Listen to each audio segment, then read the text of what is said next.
तो आइए हम देन करेंगे। और ये आपका सभी वनडे परीक्षाओं के लिए, चाहे TGT, PGT, railway, bank, police, SSC कोई भी हो, उसके लिए बहुत महत्वपूर्ण है और इसमें से एक क्वेश्चन जरूर आते हैं। तो हम देख करते हैं। तो भारत जो कि एशिया में है, भारत एशिया में स्थित एक देश है और इसकी आकृति चतुष्कोणीय है, मतलब चतुष्कोणीय, मतलब इसमें 4 है, इस तरह से चतुष्कोणीय है, ठीक, चौकोर है। अगर हम देखें तो ये एशिया में, दक्षिण एशिया में पड़ता है, पूरे मध्य पड़ता है और ये उत्तरी गोलार्ध में, भारत उत्तरी गोलार्ध में स्थित है। उत्तरी गोलार्ध का मतलब होता है पृथ्वी को विषुवत रेखा 2 भागों में बांटती है। तो विषुवत रेखा के उत्तर में हम कहते हैं उत्तरी गोलार्ध या नॉर्थ हेमिस्फीयर, और दक्षिणी गोलार्ध में हम उसे कहते हैं दक्षिणी गोलार्ध। ये हम बता रहे हैं आपको। जैसे ये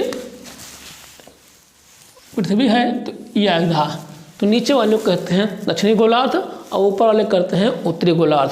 पूरे को कहते हैं गोला, और गोले में मैंने इसको आधा कर दिया, इसको बोलेंगे गोलार्ध, मतलब गोलार्ध, आधा गोला और नीचे फिर आधा गोला।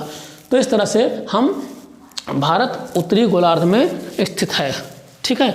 तो अगर हम इसके बात करें, इसकी जो मुख्य भूमि है ये कहाँ से कहाँ तक है, ये मुख्य भूमि है। मुख्य भूमि मतलब होता है यहाँ कश्मीर से कन्याकुमारी, और भारत का एक हिस्सा ये अंडमान निकोबार भी है, ये सबसे साउथ पॉइंट है। लेकिन अगर मुख्य भूमि की बात करें तो भारत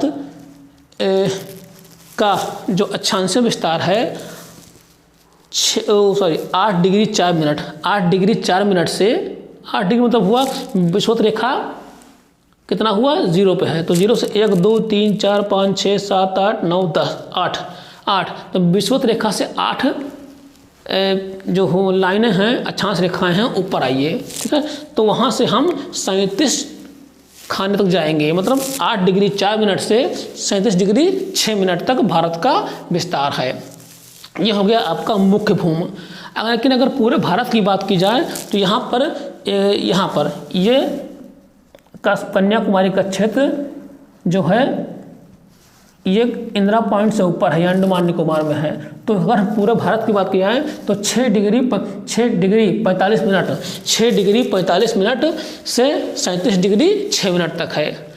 प्रश्न पूछते हैं भारत की मुख्य भूमि का अक्षांशीय विस्तार। अक्षांश मतलब वो ग्लोब पर वो रेखाएं जो पूर्व से पश्चिम की ओर खींची गई हैं।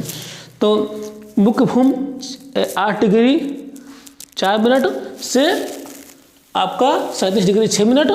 अगर देखा जाए पूरे भारत की तो 6 डिग्री 45 मिनट से, मतलब इंदिरा पॉइंट से ये इंदिरा कॉल तक 37 डिग्री 6 मिनट, ये हो गया।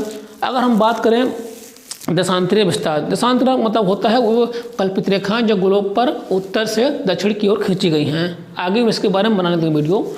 तो देशांतरीय विस्तार इसका है 68 डिग्री 7 मिनट से 97 डिग्री 25 मिनट तक इसका विस्तार है। अगर इसको हम किलोमीटर में कन्वर्ट करेंगे तो भारत का पूरब से पश्चिम देखा है कितना है, 2933 किलोमीटर है, 2933 किलोमीटर है। और उत्तर से दक्षिण की बात की जाए तो ये भारत 3214 किलोमीटर है। तो कुल मिला के दोनों में देखा जाए तो 200 सवा 200 का अंतर आता है बस। तो इसलिए भारत इतना चौड़ा है, उतना लंबा भी है। और देखा जाए तो 200-250 किलोमीटर का अंतर आता है बस।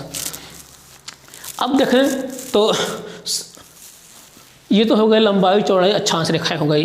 लेकिन भारत का क्षेत्रफल देखा जाए तो भारत का क्षेत्रफल है 32,87,263 वर्ग किलोमीटर, 32,87,263 वर्ग किलोमीटर है। और ये विश्व में चौथे नंबर पर है। ये विश्व में कितने नंबर पर है, विश्व में नंबर 4 पर है। ये सबसे बड़ा आपका रूस है, ठीक है। तो ऐसे होते हुए 7वें नंबर पर भारत का स्थान आता है। तो अब देखेंगे भारत में इस समय 28 राज्य हैं फ्री वाले और केंद्र शासित 8 राज्य हैं। तो इस तरह से 28 8 36 राज्य हो गए कुल मिला के, सब दोनों केंद्र वाले और ऐसे राज्य मिलाकर 36 राज्य हो गए। अब देखते हैं कि भारत की कर्क रेखा भारत के बीचों बीच से गुजरती है। कर्क रेखा भारत के बीचों बीच से गुजरती है, ठीक। अगर हम देखें तो कर्क रेखा भारत के बीचों बीच से और भारत के 8 राज्यों से होकर गुजरती है। कर्क रेखा भारत के 8 राज्यों से प्रश्न बहुत पूछा आता है परीक्षा में। इसको आप नोट कर लीजिए, देख लीजिए ध्यान से, प्रश्न बहुत पूछा गया है, हर परीक्षा में पूछा आता है। भारत के कितने 8 राज्यों से गुजरती है, कौन कौन से, अभी देख लिया आप। ये देखिए, ये हो गया आपका गुजरात। उसके बाद राजस्थान में थोड़ा 2 जिले से होकर आता है, राजस्थान में बांसवाड़ा वगैरह से जाती है, ठीक है। और हम बता दें, राजस्थान में आपका डूंगरपुर और बांसवाड़ा से आती है। उसके बाद आपका एक ये हो गया, दूसरा राजस्थान, गुजरात राजस्थान, तीसरा हो गया मध्य प्रदेश आपका हो गया, और चौथा आपका जो मध्य प्रदेश से कटा था, बाद में बंटवारा हुआ था, छत्तीसगढ़ चौथा हो गया। अब पांचवा जो बिहार से कट के झारखंड बना हुआ था, ये आपका पांचवा हो गया, ठीक है।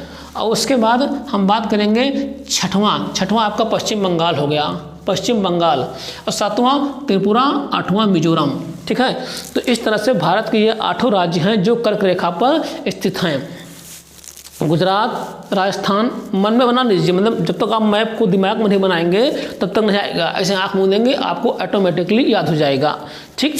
गुजरात, राजस्थान, मध्य प्रदेश, गुजरात, राजस्थान, मध्य प्रदेश। उसके बाद 2 राज्य ऐसे हैं जो 2000 में बने हैं, मतलब बाद में बने हैं, मध्य प्रदेश, छत्तीसगढ़ और बिहार, झारखंड, ठीक है। तो गुजरात, राजस्थान, मध्य प्रदेश, छत्तीसगढ़ और झारखंड। उसके बाद पश्चिम बंगाल, ठीक। उसके बाद त्रिपुरा और मिजोरम बगल बगल है। तो ये हैं जो भारत के ऐसे राज्य जो कर्क रेखा पर स्थित हैं, ठीक है। अब हम बात करें कि भारत का जो मानक अक्षांश है कितने पर है। भारत का मानक अक्षांश 82.5 अंश देशांतर पर स्थित है, और ये इलाहाबाद के नैनी से गुजरता है। इलाहाबाद मतलब जो जिसका अब नाम है प्रयागराज, या प्रयागराज के नैनी से होकर गुजरता है। और ये भी भारत के 5 राज्यों से होकर गुजरता है। भारत के 5 राज्यों से हम बना रहे हैं ये आपका, ठीक है, यूपी, ठीक है, यूपी और एमपी और छत्तीसगढ़, और उसके बाद फिर यह आपका उड़ीसा, इधर पड़ गया उड़ीसा, और यह हैदराबाद, आंध्र प्रदेश, ठीक है। आपका उत्तर प्रदेश, मध्य प्रदेश, छत्तीसगढ़, उड़ीसा और आंध्र प्रदेश। उत्तर प्रदेश, मध्य प्रदेश, छत्तीसगढ़, ये तीनों तो आपको याद हो गया। उत्तर प्रदेश, मध्य प्रदेश, छत्तीसगढ़, उसका उड़ीसा, आंध्र प्रदेश, ठीक है, दोनों तटीय राज्य। तो ये आपके हैं ऐसे राज्य जो देशांतर रेखा पर स्थित हैं। बहुत ही इंपॉर्टेंट है ये, परीक्षा की दृष्टि से आपको इसको याद करना पड़ेगा। अब आइए देखते हैं कि भारत का हमने डिटेल देख लिया पूरा। तो देखेंगे भारत का सबसे उत्तरी स्थान कौन है, मतलब भारत का सबसे उत्तरी स्थान कौन है, सबसे मतलब उसके बाद भारत नहीं है। फिर अगर देखा जाए तो ये भारत का सबसे उत्तरी स्थान है इंदिरा कॉल है ऊपर, और नीचे सबसे आएंगे तो ये कैमोरिन या कन्याकुमारी है। ये तो मुख्य भूमि हो गई। अगर पूरे भारत देखा जाए तो इंदिरा पॉइंट है, या पिग्मेलियन पॉइंट से कहते हैं, 6 डिग्री 45 मिनट पर स्थित है। अगर भारत के सबसे पूर्वी राज्य की बात की जाए, पूर्वी स्थान की, तो ये अरुणाचल प्रदेश सबसे पूर्वी राज्य है, और उसमें एक स्थान है किबिथू स्थान है, वो भारत का सबसे पूर्वी स्थान हो गया है।